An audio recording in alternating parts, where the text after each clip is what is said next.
it's important for me to create a world for myself.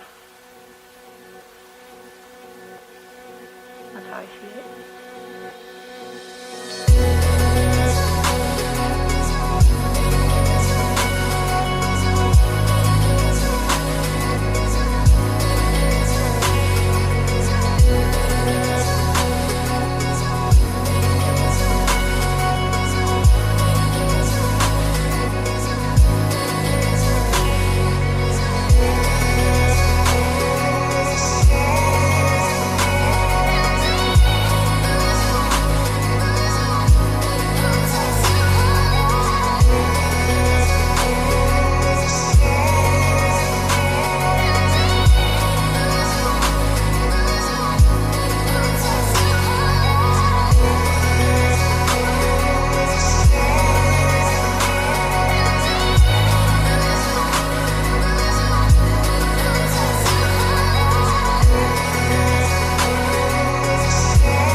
To love is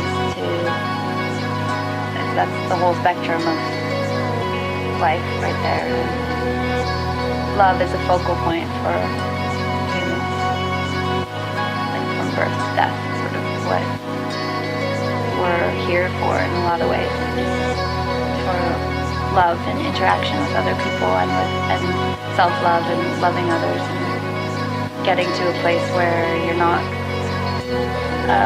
afraid of who you are and you can open up and sort of, it's just an ecstatic expression